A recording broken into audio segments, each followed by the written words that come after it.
War has always been a dark chapter in human history, but some aspects of warfare are so heinous that they push the boundaries of human comprehension. Stories so horrific, they seem to belong in the realm of nightmares rather than reality. Sometimes, truth is far more terrifying than fiction. Imagine a place where the screams of the innocent echo through cold, sterile halls. A facility where doctors, sworn to heal, instead inflict unimaginable suffering. A secret laboratory where human beings are reduced to nothing more than test subjects. Their lives sacrificed on the altar of scientific curiosity and military ambition. This place existed.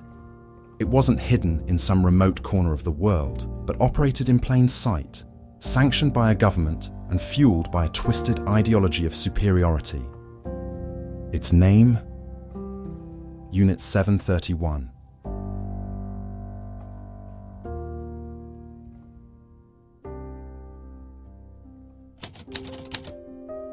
Japan's history took a significant turn in the mid-19th century. From the early 17th century until 1853, Japan maintained a policy of isolation, with foreigners restricted to a small island near Nagasaki and Japanese citizens forbidden from leaving the country. Picture an island nation, frozen in time for 2 centuries. Japan, a land of samurai and shogun, suddenly thrust into a world it barely recognized. The year was 1853, and Commodore Matthew Perry's black ships loomed in Tokyo Bay, a harbinger of change that would shake Japan to its very core. Their once proud nation, now a potential prey for Western powers that had already begun to carve up China like a Christmas turkey. The writing was on the wall: modernize or perish. Under Emperor Meiji, 1871 to 1905, Japan transformed from a feudal society into a modern industrial nation with a powerful military. This modernization led to surprising victories in wars against China, 1896, and Russia, 1905, shocking the world and boosting Japan's confidence. Despite these successes, Japan faced persistent racial bias from Western powers, who were reluctant to view the Japanese as equals.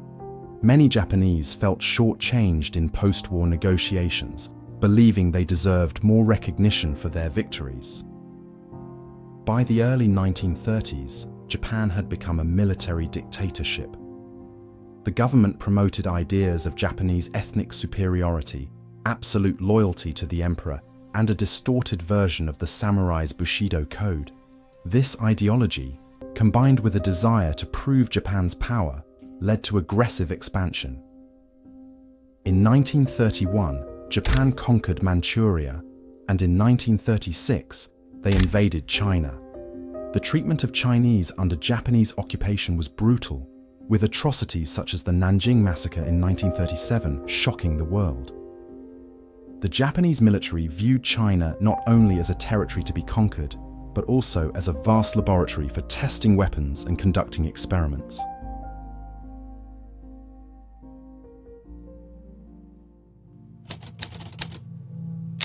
Unit 731 was established in 1936 under the leadership of Dr. Shiro Ishii.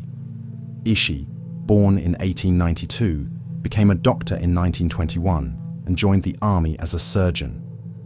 After studying chemical and biological warfare in Europe, he was recognized as an expert in weapons of mass destruction. Unit 731's official name was Water Purification Unit, but its true purpose was biological and chemical warfare research. The unit was based in an old fortress near Harbin, China, capable of housing up to 1,000 people at a time. From its inception until the end of World War II, Unit 731 is estimated to have been responsible for the deaths of between 200,000 and 300,000 people. The treatment of prisoners from their arrival at Unit 731 until their eventual demise was characterized by systematic dehumanization and secrecy. Arrival. Prisoners were typically brought to Unit 731 at night in specially designed vehicles. These black motor vehicles had ventilation holes, but no windows, ensuring the prisoners remained disoriented and unseen. Reception. Upon arrival at the main gates, one of the drivers would report to the guard, who would then contact the special team in the inner prison. This team was led by Shiro Ishii's brother, indicating high-level involvement in these operations. Secret transport. Prisoners were moved through a clandestine tunnel that ran under the central building's facade, leading directly to the inner prisons. Segregation. The facility had separate buildings for different groups of prisoners. Building 8 housed women and children, while Building 7 was designated for men. Initial processing. Upon reaching the inner prison, technicians would conduct a series of medical tests on the prisoners.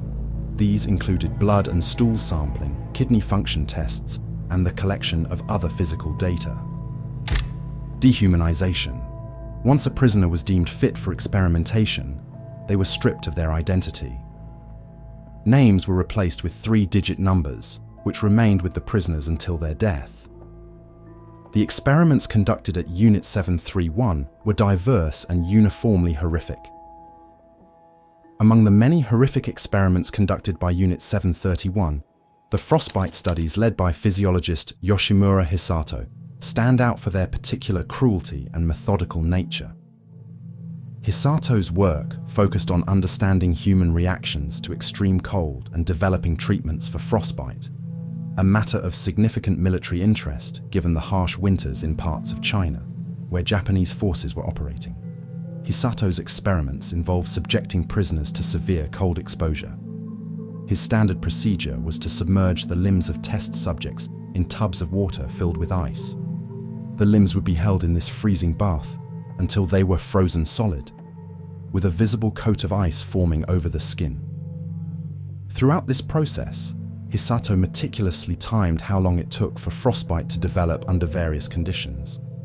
After freezing the limbs, Hisato then tested various methods for rapid thawing. These methods included dousing the frozen appendages with hot water, exposing them to open flame, or leaving them untreated overnight to observe how long it would take for the prisoner's own blood flow to thaw the frozen tissue. Each of these methods was carefully documented to determine their effectiveness and the resulting tissue damage. A particularly disturbing account of Yoshimura's experiments was provided in a 1980s interview by Naoji Uezono, a former member of Unit 731. Uezono described a horrific scene where Yoshimura subjected 2 naked men to temperatures between 40 and 50 degrees below zero. The entire process was filmed until the subjects died. Uezono recounted the extreme agony of the victims, stating that they were digging their nails into each other's flesh as they suffered. Live prisoners, often deliberately infected with diseases, were dissected without anesthesia. These victims, callously referred to as marutas, which means logs, were cut open while fully conscious so doctors could observe the effects of diseases on living organs. These experiments were conducted on a wide range of victims, including men, women, children, and even infants, who were interned in prisoner of war camps. The procedures were often performed without anesthesia and were typically fatal for the subjects. Some experiments focused on studying blood loss, leading to the amputation of prisoners' limbs. In particularly gruesome cases, amputated limbs were reattached to the opposite sides of victims' bodies. The extent of surgical mutilation was severe. Some prisoners had their stomachs surgically removed, with their esophagus then reattached directly to their intestines. Others had portions of vital organs, including the brain, lungs, and liver, extracted for examination. These procedures were performed with little regard for the suffering or survival of the victims. Former Unit 731 member Okawa Fukumatsu provided a particularly disturbing account in a video interview, admitting to having performed a vivisection on a pregnant woman. This confession highlights the depths of ethical violation within the unit, where even the most vulnerable were not spared from these inhumane experiments. By 1939, under the leadership of Shiro Ishii, Unit 731 had refined its focus to 6 potent pathogens: anthrax, typhoid, paratyphoid, glanders, dysentery, and plague-infected human fleas. These agents were chosen for their ability to ignite large-scale epidemics and their resilience to aerial dispersal. Ishii's team developed innovative delivery methods, including biodegradable bombs containing live rats and fleas infected with diseases. These bombs were designed to explode mid-air, allowing the infected creatures to safely descend to the ground. They also experimented with contaminating birds and bird feathers with anthrax for low-altitude dispersion. The unit's production capabilities were significant. Japanese testimony indicated monthly manufacturing capacities of 300 kilograms of plague, 500 to 700 kilograms of anthrax, 800 to 900 kilograms of typhoid, and 1,000 kilograms of cholera. Unit 731 maintained approximately 4,500 flea incubators, each capable of producing at least 45 kilograms of fleas per cycle. Between 1940 and 1945, Unit 731 conducted at least 12 large-scale bioweapon field trials, attacking at least 11 Chinese cities with biological agents. These attacks took various forms. Plague-infected fleas were spread by low-flying airplanes over Chinese cities, including Ningbo and Changde, in 1940 and 1941. These operations resulted in bubonic plague epidemics that killed tens of thousands. In Nanjing, typhoid and paratyphoid germs were introduced into wells, marshes, and houses. Infected snacks were distributed to locals. In specific experiments, fruits like melons and cantaloupes were contaminated with typhoid and given to prisoners. Porcelain shell bombs proposed by Ishii in 1938 were used to infect areas with anthrax and plague carrier fleas, typhoid, cholera, and other pathogens. Infected clothing and supplies were dropped by airplane into areas not occupied by Japanese forces. The impact of these attacks was devastating.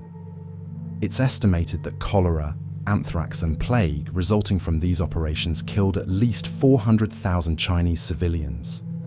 Other diseases tested on civilian populations included smallpox, botulism, and tularemia. Prisoners were used as living targets to test various weapons. Tied to stakes in fields, they were shot at, bombed with grenades, and even burned with flamethrowers. The resulting injuries were meticulously studied to understand the weapon's effectiveness. In perhaps one of the most gruesome methods, prisoners were placed in pressure chambers. The pressure would be increased until their eyes literally popped out and they died. Others were spun to death in centrifuges to test the limits of human endurance to gravitational forces. Aspiring surgeons used prisoners for surgical practice. In one reported case, a prisoner underwent an appendectomy, arm amputation, and tracheotomy in rapid succession before being killed. Prisoners were forced into sexual acts to study the transmission of venereal diseases. Those who refused were shot. Even children were deliberately infected to study disease progression. Women were raped and impregnated to study disease transmission to fetuses and the effects on reproductive organs. Shockingly, it's believed that no children born in the camp survived.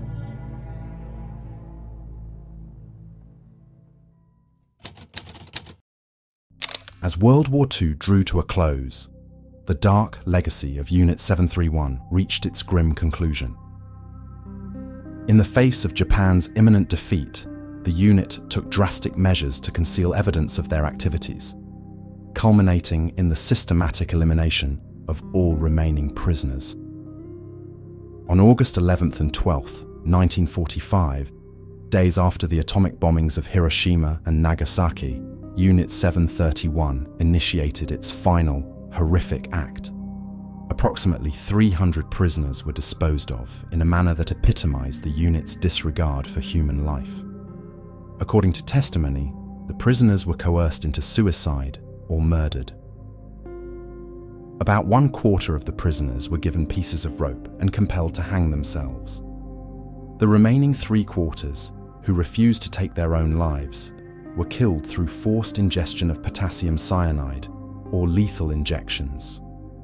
The potassium cyanide was mixed with water and placed in bowls for the prisoners to drink. Those who received injections were likely given chloroform.